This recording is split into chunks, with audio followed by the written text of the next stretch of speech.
So like, can we jump into your creator journey? Like, let's take a look at how you found Web3 and then ended up on Ronin.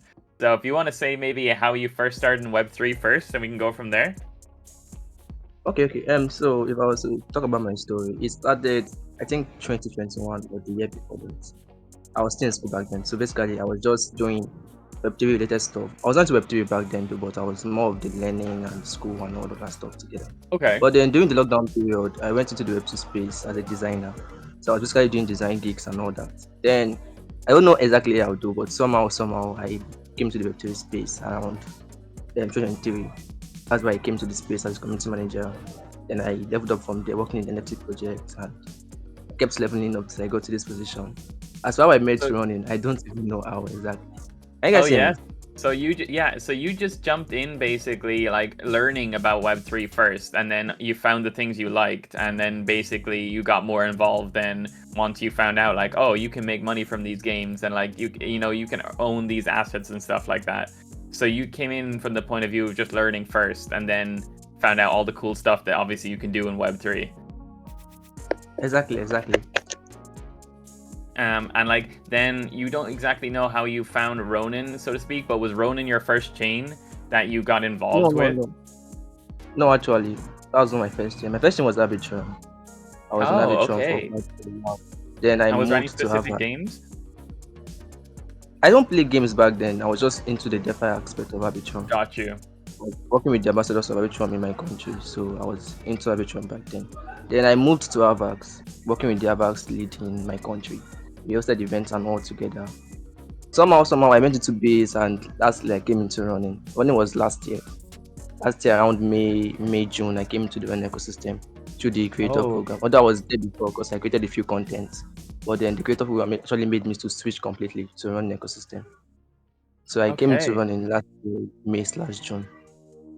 And like, is there any games that you specifically gravitate to on Ronin? Like, what, like, are you an Axie player, or is there other games that currently you're kind of like putting your time into, or is it still the DeFi stuff? Because obviously, if you're liking DeFi a lot, like you must have been excited when Tama meme launched, and now all the new things with Compound and stuff is coming with DeFi on Ronin.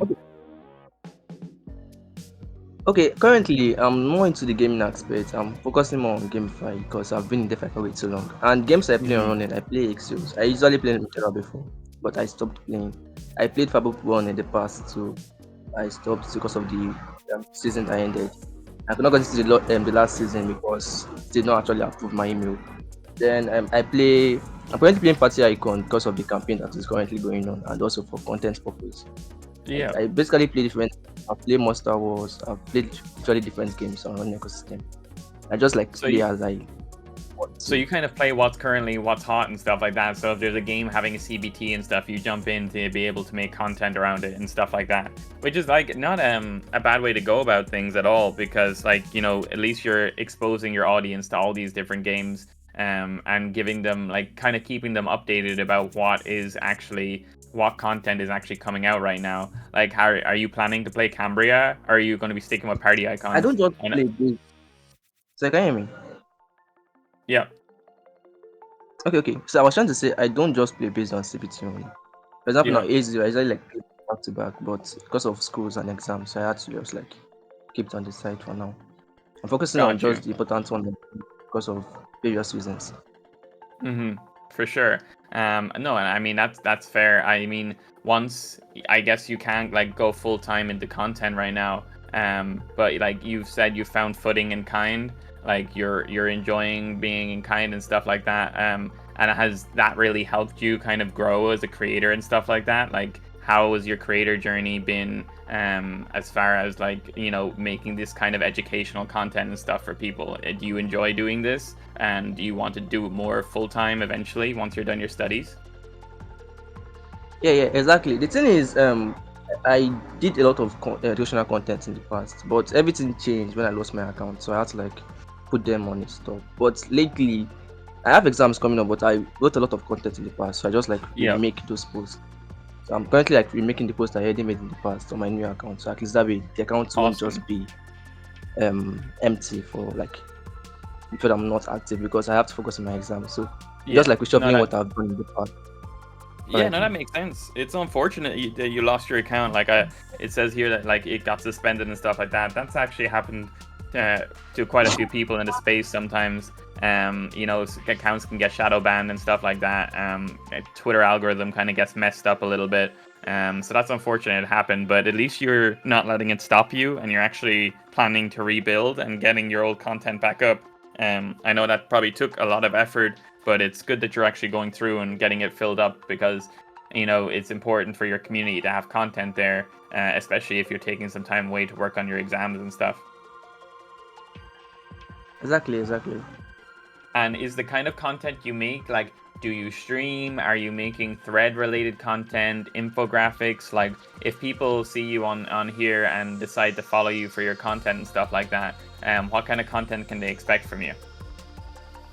Okay, actually, currently I can only create thread content. I'm not into Okay. video creation of content at the moment because of various reasons. Although I plan to start very soon. That's full-time streaming and all that, but I can't do that currently based on school and other related Yeah. purpose. But currently I write threads a lot. It's basically what I do, writing. I write a lot of content nowadays. But I'm trying to learn video editing a bit so I can at least put in videos every now and then. That's Just like I awesome. did for Part 1. I did a trailer, although it was not exactly much of a trailer, but I tried to do something. At least that way I won't just be stuck with writing only. I can actually like use video to explain some stuff. Yeah. So I'm basically learning how to do video editing right now. No, that's awesome, and like I definitely think it's worth like trying to teach yourself that skill, because it opens so many doors for you and your content as a content creator. If you sit down and like go through the hard work of learning how to edit videos, and even if your like first few videos aren't amazing or perfect or whatever, like you'll grow over time with editing skills and stuff like that. So it's definitely something that's worth learning, and I think a lot of people might kind of like they will never make the effort to learn these new skills and stuff like that. So I think it's a good step that you're actually planning to sit down and actually teach yourself video editing, because it will only elevate your content once you have more time to dedicate to it. Exactly. That's why I'm trying to like go into that space, even if it's not fully, like at least just to like keep learning. The more you learn, the more you know. It's the more you know, the better you become. So that way you at least keep improving, even though the start might be hard or it might not look good at the start. That way, at least when you keep learning, you keep knowing more, correct your past mistakes, and you become better at it. So basically, it's just Exactly. like I'm more in the learning phase at this point. But I'm trying to For like create a few content about video editing, but I'm still learning. So it's for just like sure. that, though. No, there's no better place to start than, or better time to start than right now, especially when the market is how it is. It's a good time to build and hone your skills and stuff like that. And then once everything is hopefully all good again, then you'll have all these new skills and these tools and ideas that you've been working on, good to go for when everything is hot again. So I think it's a really great idea. And it says here that your goal as a creator is to educate. You believe the best creators are the best educators, which is like completely true. I totally agree with that. So I think you focusing on thread related content is a really good way of reaching that goal, because a lot of people on Twitter value threads and value the information in them, and it's actually quite a good skill. Like it takes some work to be able to make a very good thread and like construct information the way is required in threads to be readable and actually consumable by the audience. So it's definitely a good skill to have.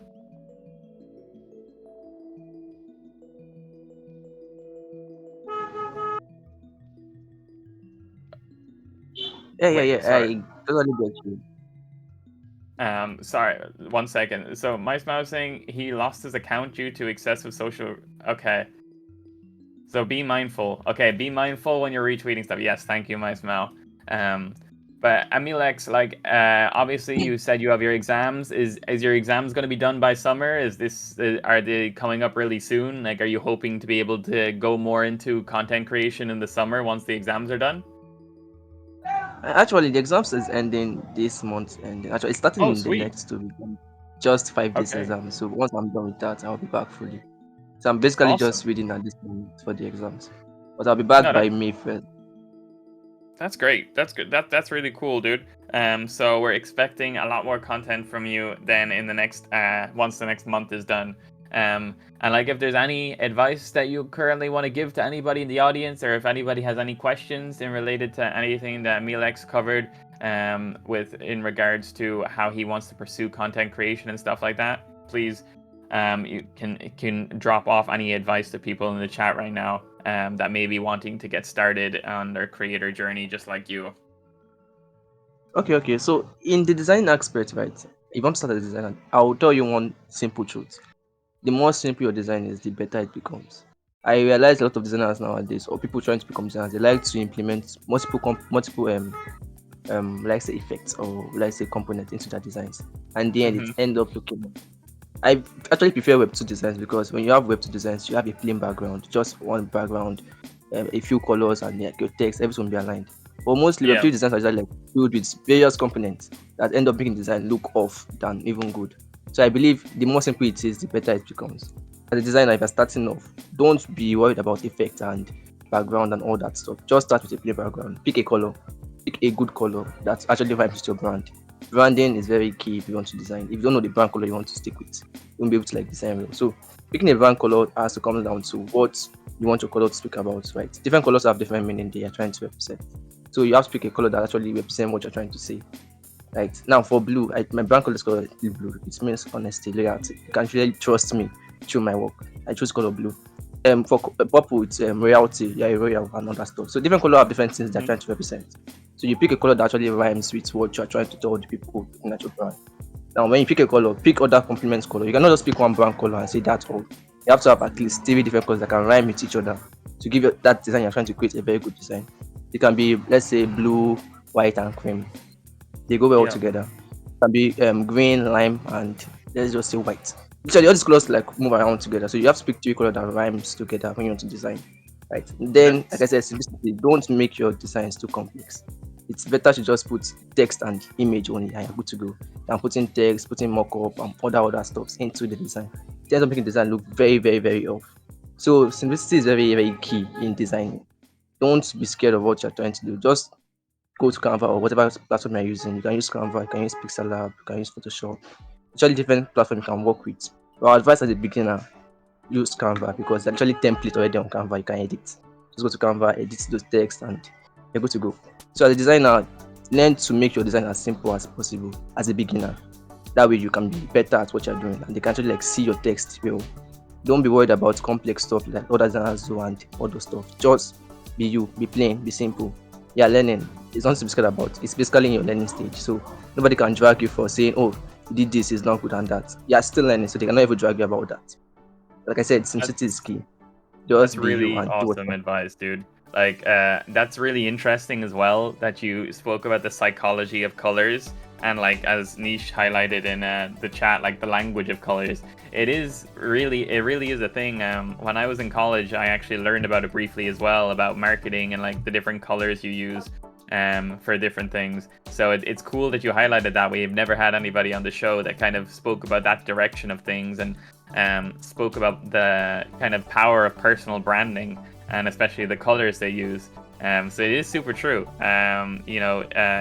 You can put a lot of thought into the color of your brand and what you're trying to convey and the personality you're trying to give to the audience. So that's really, really cool, dude. And like, yeah, I agree. Sometimes something that's too flashy or over the top or highly edited and stuff like that can actually take away from the content. So the simple kind of style and simple point of view is like, it's all that's necessary. Like, you should let your content speak for itself. You don't need to have something super flashy. The information needs to be important. That's what needs to be. The visuals can be done later. Like, as long as you have like good informative content, that's what matters. When you're trying to do these things and make it shareable. So I totally agree, and that's awesome advice from you. Also, I want to just mention something, right? If you can't be a designer, I tell people a lot, if you can't do something, it's better to actually get models that can do it for you. And now it comes down to you can actually do a few work with somebody without actually paying that person in a sense, right? Now, let me say something sincerely speaking. As a creator, if you don't know how to utilize people around you, you won't go far. It's that simple because I might be a designer right now. You're a creator, you have a little bit of influence. I lack any influence as a designer. I don't have any influence, but you have an influence. So I can come to you and say, okay, hey bro, or hey sis, or whatever you want to call the person, and tell them, okay, so I'm a creator, I have some amount of followers and all that. But I see you currently have a brand and very lacking in the aspect of creating content. So why don't you collaborate? I help you create content, you help me with design.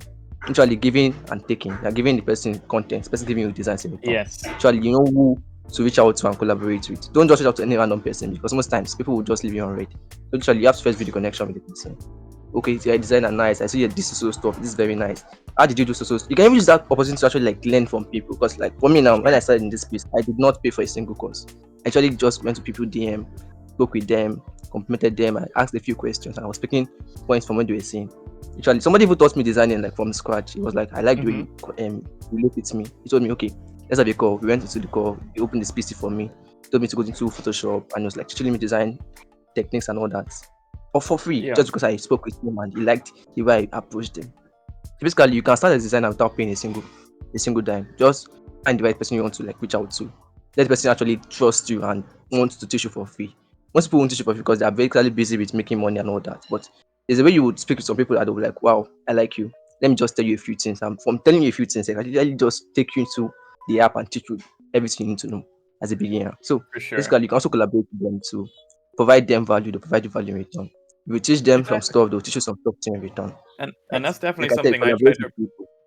that's definitely something I try to promote to the Moku Friends with Benefits people, that like it's so important to reach out to each other and learn from each other. Like some people are going to be really good at design, some people are going to be good at art, some people are going to be good at maybe writing content, videos. So like it's really important to reach out to people and I guess put egos to the side. I think people can fall victim to having an ego in the space, and it's important to put that to the side and like feel okay with reaching out to people and saying, "Hey, you do this better than me. Can you help me learn how to do this or teach me how to do this so I can like also make a better version of my content and stuff?" So I think that's really good advice, dude. And I appreciate you sharing that with the audience and on Woku Wednesday with us. That was really awesome. No problem, no problem. Now, in the aspect of building a brand, right? I want to just advise something regarding creating content. I said the best content are the most simplest. I realize a lot of things nowadays, whereby most creators, especially the ones with big influence, they just go into ChatGPT, they do copy and paste template and all that. Basically, they don't even edit their content anymore.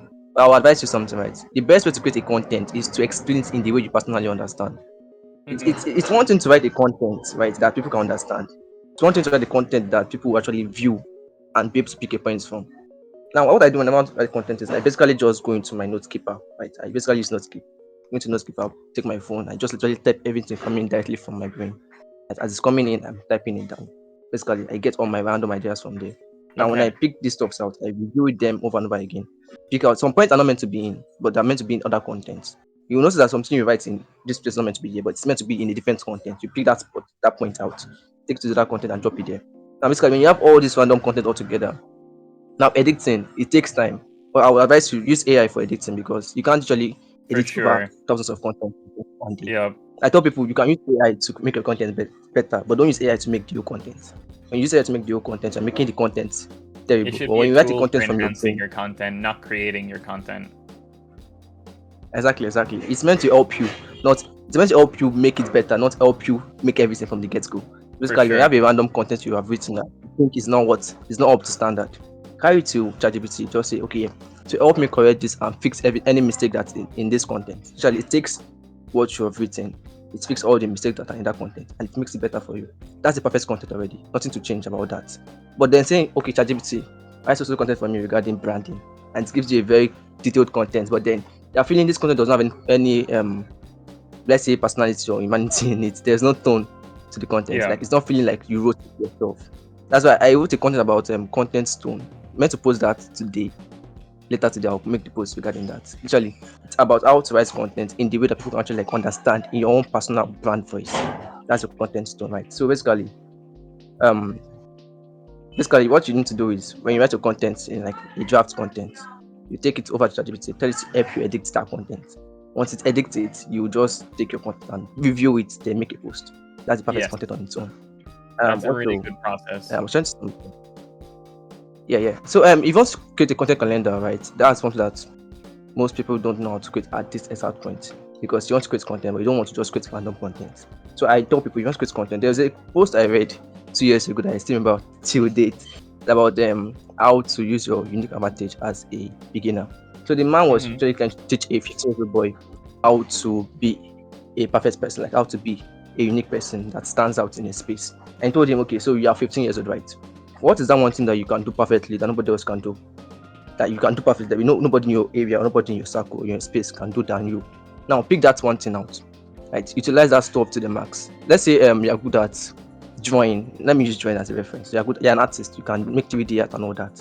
I know in the space you're in currently, everybody else to make 3D art, but then the way you make your art from the other people making their art, right? Because literally everybody have different ways to make different stuff. Of course. Now let's say you learn technique A, you're good at technique A to like the max. You learn technique B, you go to technique B to the max, and you combine both together. That makes you stand out than other people learning just one thing. That's why I try to like learn multiple skills at once, because I feel different things altogether. It Yeah. makes you better than people that just learn one thing.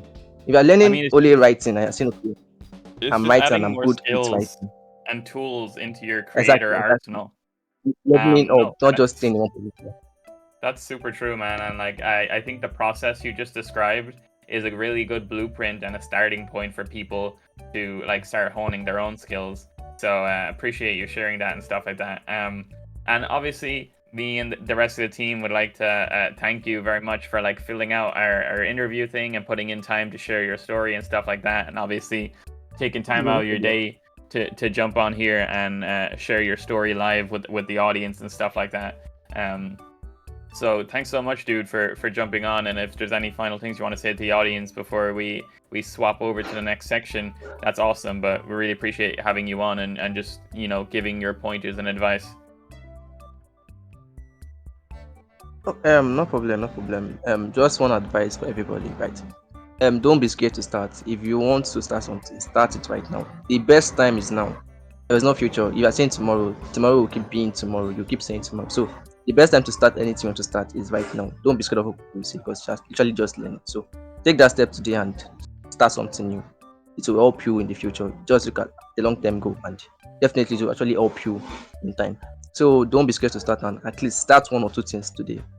Even if it's just to like learn writing, start that stuff today. If it's to write your first content ever, start it today. It might be off at first, but the Right. more you keep learning, the more you keep trying, the better you become. So that's all I can tell you. Just start today and you're good to go.